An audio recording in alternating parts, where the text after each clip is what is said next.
आचार्य द्रोण महर्षि भारद्वाज के पुत्र थे। पांचाल नरेश का पुत्र द्रुपद भी द्रोण के साथ ही भारद्वाज आश्रम में शिक्षा पा रहा था। दोनों में गहरी मित्रता थी। कभी कभी राजकुमार द्रुपद उत्साह में आकर द्रोण से यहाँ तक कह देता था कि पांचाल देश का राजा बन जाने पर मैं आधा राज्य तुम्हें दे दूंगा। शिक्षा समाप्त होने पर द्रोणाचार्य ने कृपाचार्य की बहन से ब्याह कर लिया। उनके एक पुत्र हुआ जिसका नाम उन्होंने अश्वत्थामा रखा। द्रोण बहुत निर्धन थे। वे चाहते थे कि धन प्राप्त किया जाए और अपनी पत्नी और पुत्र के साथ सुख से रहा जाए। उन्हें खबर लगी कि परशुराम अपनी सारी संपत्ति गरीब ब्राह्मणों को बांट रहे हैं, तो भागे भागे उनके पास गए। लेकिन उनके पहुंचने तक परशुराम अपनी सारी संपत्ति वितरित कर चुके थे और वन गमन की तैयारी कर रहे थे।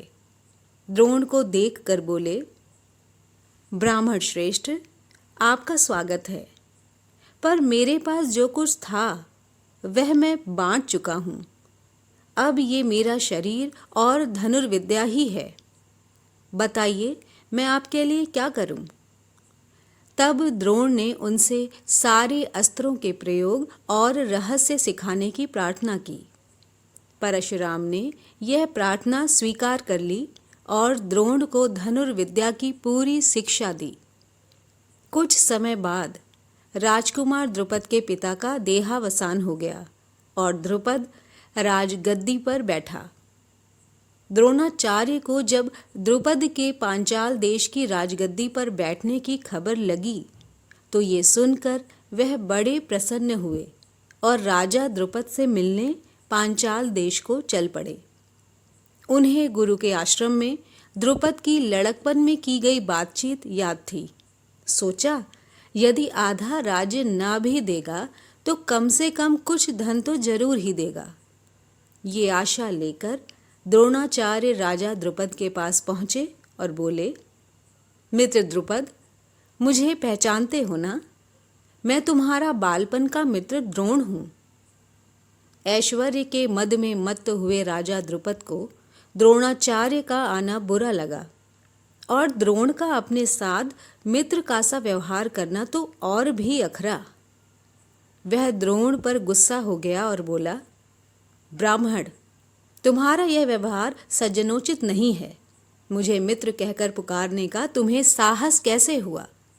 सिंहासन पर बैठे हुए एक राजा के साथ एक दरिद्र प्रजाजन की मित्रता कभी हुई है? तुम्हारी बुद्धि कितनी कच्ची है। लड़कपन में लाचारी के कारण हम दोनों को जो साथ रहना पड़ा, उसके आधार पर तुम द्रुपद से मित्रता का दावा करने लगे। दरिद्र की धनी के साथ, मूर्ख की विद्वान के साथ और कायर की वीर के साथ मित्रता कहीं हो सकती है? मित्रता बराबरी की हैसियत वालों में ही होती है। जो किसी राज्य का स्वामी ना हो वह राजा का मित्र कभी नहीं हो सकता। द्रुपद की इन कठोर गर्वोक्तियों को सुनकर द्रोणाचार्य बहुत लज्जित हुए और उन्हें क्रोध भी बहुत आया। उन्होंने निश्चय किया कि मैं इस अभिमानी राजा को सबक सिखाऊंगा और बचपन में जो मित्रता की बात हुई थी उसे पूरा करके चैन लूंगा। वह हस्तिनापुर पहुंचे और वहां अपनी पत्नी के भाई कृपाचार्य के यहाँ गुप्त रूप से रहने लगे। एक दिन हस्तिनापुर के राजकुमार नगर से बाहर कहीं गेंद खेल रहे थे कि इतने में उनकी गेंद एक कुएं में जा गिरी। युधिष्ठिर उसको निकालने का प्रयत्न करने लगे तो उनकी अंगूठी भी कुएं में गिर पड़ी। सभी राजकुमार कुएं के चारों ओर झांक झांक कर देखने लगे, पर उसे निकालने का उपाय उनको नहीं सूझता था। एक कृष्ण वर्ण ब्राह्मण मुस्कुराता हुआ यह सब चुपचाप देख रहा था। राजकुमारों को इस बात का पता नहीं था। राजकुमारों को अचरज में डालता हुआ वह बोला, राजकुमारों, बोलो, मैं गेंद निकाल दूं तो मुझे क्या दोगे? ब्राह्मण श्रेष्ठ, आप गेंद निकाल देंगे तो कृपाचार्य के घर आपकी बढ़िया दावत करेंगे, युधिष्ठिर ने हंसते हुए कहा। तब द्रोणाचार्य ने पास में पड़ी हुई सींक उठा ली और उसे पानी में फेंका। सींक गेंद को ऐसे जाकर लगी जैसे तीर, और फिर इस तरह लगातार कई सीकें वे कुएं में डालते गए। सीकें एक दूसरे के सिरे से चिपकती गईं। जब आखिरी सींक का सिरा कुएं के बाहर तक पहुंच गया तो द्रोणाचार्य ने उसे पकड़कर खींच लिया और गेंद निकल आई। सब राजकुमार आश्चर्य से यह करतब देख रहे थे। उन्होंने ब्राह्मण से विनती की कि युधिष्ठिर की अंगूठी भी निकाल दीजिए। द्रोण ने तुरंत धनुष चढ़ाया और कुएं में तीर मारा।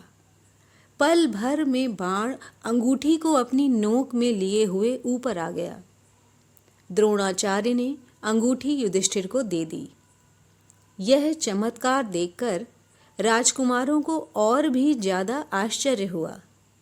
उन्होंने द्रोण के आगे आदरपूर्वक सिर नवाया और हाथ जोड़कर पूछा, महाराज, हमारा प्रणाम स्वीकार कीजिए और हमें अपना परिचय दीजिए कि आप कौन हैं।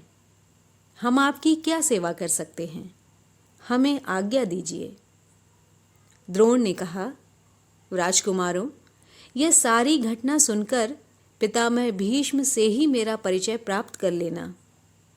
राजकुमारों ने जाकर पितामह भीष्म को सारी बात सुनाई तो भीष्म ताड़ गए कि हो न हो वे सुप्रसिद्ध आचार्य द्रोण ही होंगे। यह सोचकर उन्होंने निश्चय कर लिया कि अब से राजकुमारों की अस्त्र शिक्षा द्रोणाचार्य के ही हाथों पूरी कराई जाए। बड़े सम्मान से उन्होंने द्रोण का स्वागत किया और राजकुमारों को आदेश दिया कि वे गुरु द्रोण से ही धनुर्विद्या सीखा करें। कुछ समय बाद जब राजकुमारों की शिक्षा पूरी हो गई तो द्रोणाचार्य ने उनसे गुरुदक्षिणा के रूप में पांचाल राज द्रुपद को कैद कर लाने के लिए कहा।